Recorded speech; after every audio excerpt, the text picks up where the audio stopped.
I repeat to you, gentlemen, that your inquisition is fruitless. Detain me here forever if you will. Confine or execute me if you must have a victim to propitiate the illusion you call justice. But I can say no more than I have said already.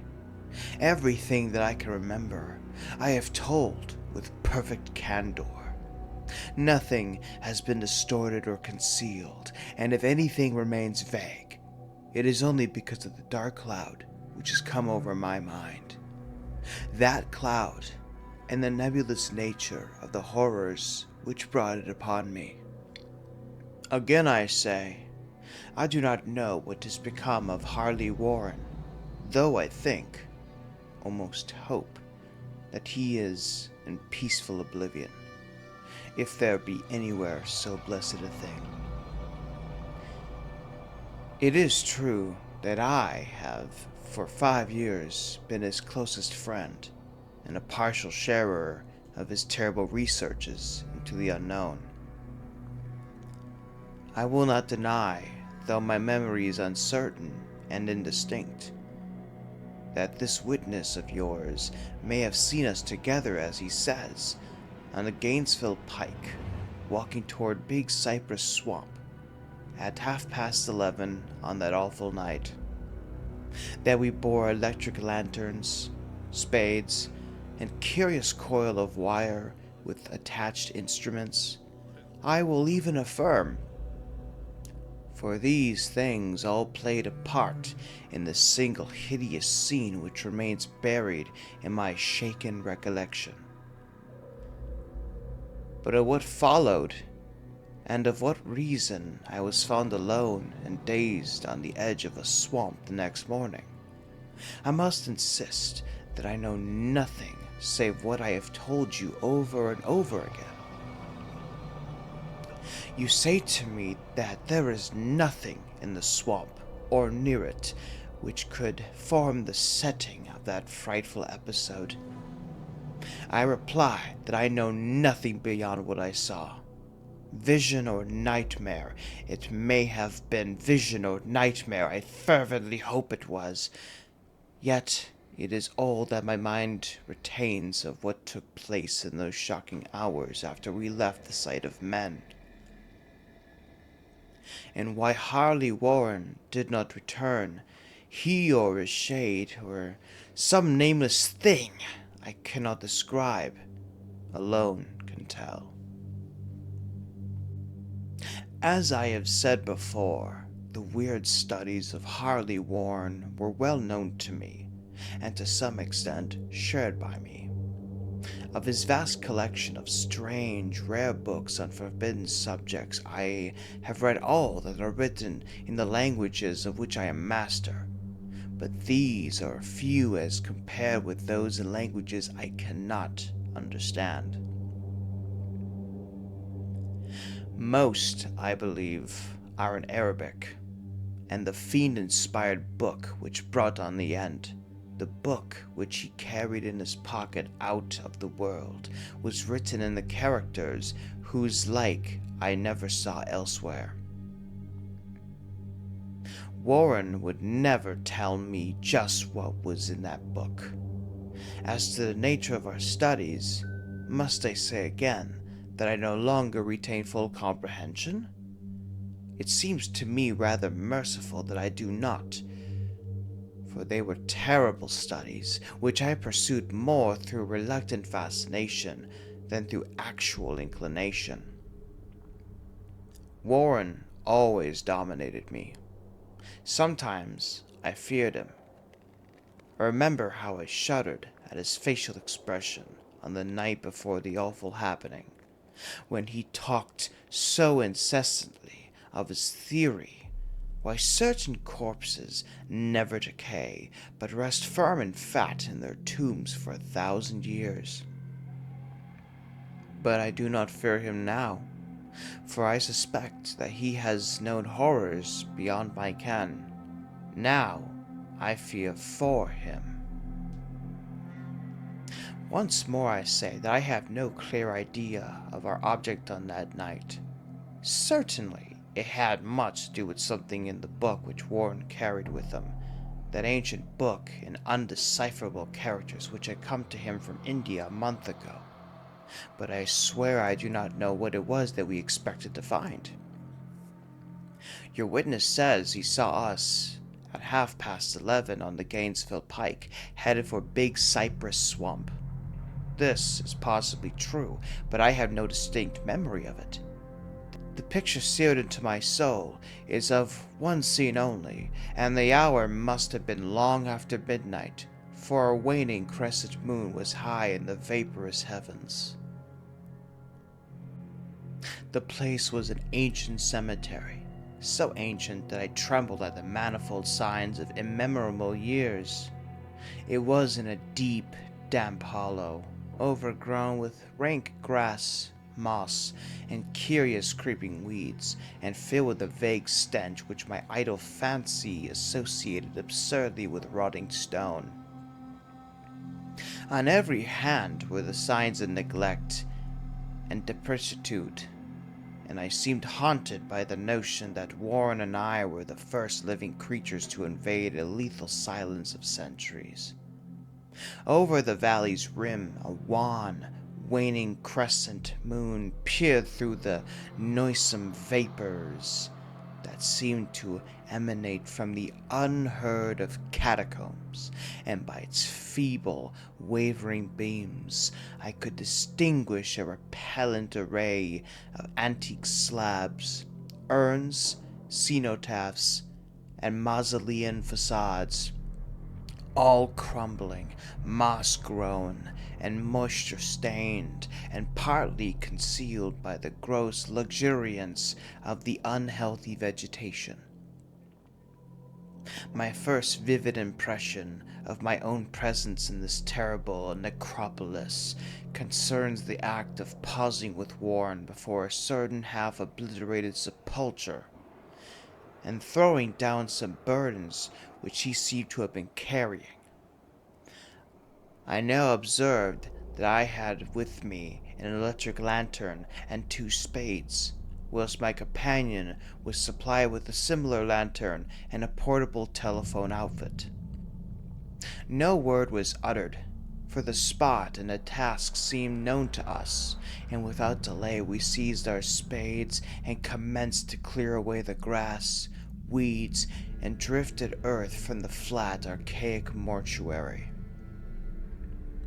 After uncovering the entire surface, which consisted of 3 immense granite slabs, we stepped back some distance to survey the carnal scene, and Warren appeared to make some mental calculations. Then he returned to the sepulchre, and using his spade as a lever, sought to pry out the slab lying nearest to a stony ruin which may have been a monument in its day. He did not succeed, and motioned to me to come to his assistance. Finally, our combined strength loosened the stone, which we raised and tipped to one side. The removal of the slab revealed a black aperture, from which rushed an effluence of miasmal gases so nauseous that we started back in horror. After an interval, however, we approached the pit again, and found the exhalations less unbearable. Our lanterns disclosed the top of a flight of stone steps, dripping with some detestable ichor of the inner earth, and bordered by most walls encrusted with nitre. And now for the first time my memory records verbal discourse, Warren addressing me at length in his mellow tenor voice, a voice singularly unperturbed by our awesome surroundings. "I'm sorry to have to ask you to stay on the surface," he said, "but it would be a crime to let anyone with your frail nerves go down there. You can't imagine, even from what you have read and from what I have told you, the things I shall have seen and do. It's fiendish work, Carter, and I doubt if any man without ironclad sensibilities could ever see it through and come up alive and sane. I don't wish to offend you, and heaven knows I'd be glad enough to have you with me, but the responsibility is in a certain sense mine. And I couldn't drag a bunch of nerves like you down to probable death or madness. I tell you, you can't imagine what the thing is really like. But I promise to keep you informed over the telephone of every move. You see, I've enough wire here to reach the center of the earth and back. I can still hear, in memory, those coolly spoken words, and I could still remember my remonstrances. I seemed desperately anxious to accompany my friend into those sepulchral depths, yet he proved inflexibly obdurate. At one time, he threatened to abandon the expedition if I remained insistent, a threat which proved effective, since he alone held the key to the thing. All this I can still remember, though I no longer know what manners of thing we sought. After he had secured my reluctant acquiescence in his design, Warren picked up the reel of wire and adjusted the instruments. At his nod, I took one of the latter and seated myself upon an aged, discolored gravestone close by the newly uncovered aperture. Then he shook my hand, shouldered the coil of wire, and disappeared within that indescribable ossuary. For a moment I kept sight of the glow of his lantern and heard the rustle of the wire as he laid it down after him. But the glow soon disappeared abruptly, as if a turn in the stone staircase had been encountered, and the sound died away almost as quickly. I was alone, yet bound to the unknown depths by those magic strands whose insulated surface lay green beneath the struggling beams of that waning crescent moon. In the lone silence of that hoary and deserted city of the dead, my mind conceived the most ghastly fantasies and illusions, and the grotesque shrines and monoliths seemed to assume a hideous personality, a half-sentience. Amorphous shadows seemed to lurk in the dark recesses of the weed-choked hollow, and to flit as in some blasphemous ceremonial procession past the portals of moldering tombs in the hillside. Shadows which could not have been cast by that pallid, peering crescent moon. I constantly consulted my watch by the light of the electric lantern, and listened with feverish anxiety at the receiver of the telephone, but for more than a quarter of an hour heard nothing. Then a faint clicking came from the instrument, and I called down to my friend in a tense voice. Apprehensive as I was nevertheless unprepared for the words which came up from that uncanny vault in accents more alarmed and quivering than any I had heard before from Harley Warren. He who had so calmly left me a little while previously now called from below in a shaky whisper more portentous than the loudest shriek, "God, if you could see what I'm seeing!" I could not answer. Speechless, I could only wait. Then came the frenzied tone again. "Carter, it's terrible! Monstrous! Unbelievable!" This time, my voice did not fail me, and I poured into the transmitter a flood of excited questions.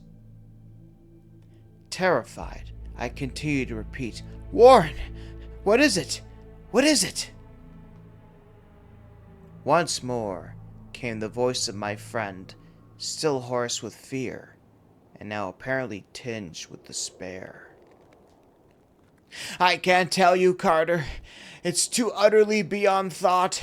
I dare not tell you. No man could know it and live. Oh, great God, I never dreamed of this!"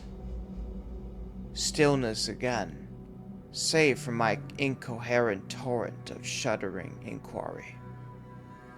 Then the voice of Warren in a pitch of wilder consternation. "Carter! For the love of God, put back the slab and get out of this if you can! Quick! Leave everything else and make for the outside. It's your only chance! Do as I say, and don't ask me to explain!" I heard, yet was able to only repeat my frantic questions. Around me were the tombs and the darkness and the shadows. Below me, some peril beyond the radius of the human imagination. But my friend was in greater danger than I, and through my fear, I felt a vague resentment that he should deem me capable of deserting him under such circumstances. More clicking, and after a pause, a piteous cry from Warren. "Beat it! For God's sake, put back the slab and beat it, Carter!" Something in the boyish slang of my evidently stricken companion unleashed my faculties. I formed and shouted a resolution. "Warren, brace up! I'm coming down!" But at this offer, the tone of my auditor changed to a scream of utter despair. "Don't! You can't understand! It's too late! And my own fault! Put back the slab and run! There's nothing else you or anyone can do now!" The tone changed again, this time acquiring a softer quality, as of hopeless resignation. Yet it remained tense through anxiety for me. "Quick, before it's too late!" I tried not to heed him, tried to break through the paralysis which held me, and to fulfill my vow to rush down to his aid. But his next whisper found me still held inert in the chains of stark horror. "Carter, hurry! It's no use! You must go! Better one than two! The slab!" A pause, more clicking, then the faint voice of Warren. "Nearly over now. Don't make it harder. Cover up those damn steps and run for your life. You're losing time. So long, Carter. Won't see you again." Here Warren's whisper swelled into a cry that gradually rose to a shriek fraught with the horror of the ages. "Curse these hellish things, legions! My God, beat it! Beat it!" After that was silence. I know not how many interminable aeons I sat stupefied, whispering, muttering, calling, screaming into that telephone, over and over again. Through those aeons I whispered and muttered, called, shouted, and screamed, "Warren! Warren! Answer me! Are you there?" And then there came to me the crowning horror of all, the unbelievable, unthinkable, almost unmentionable thing. I have said that eons seemed to elapse after Warren shrieked forth his last despairing warning, and that only my own cries now broke the hideous silence. But after a while, there was a further clicking in the receiver, and I strained my ears to listen. Again I called down, "Warren, are you there?" And in answer heard the thing which had brought this cloud over my mind. I do not try, gentlemen, to account for that thing, that voice, nor can I venture to describe it in detail, since the first words took away my consciousness and created a mental blank which reaches to the time of my awakening in the hospital. Shall I say that the voice was deep, hollow, gelatinous, remote, unearthly, inhuman, disembodied? What shall I say? It was the end of my experience. and is the end of my story. I heard it, and knew no more. Heard it as I sat petrified in that unknown cemetery in the hollow, amidst the crumbling stones and the falling tombs, the rank vegetation and miasmal vapors. Heard it well up from the innermost depths of that damnable open sepulchre as I watched amorphous, necrophagous shadows dance beneath an accursed waning moon. And this is what it said.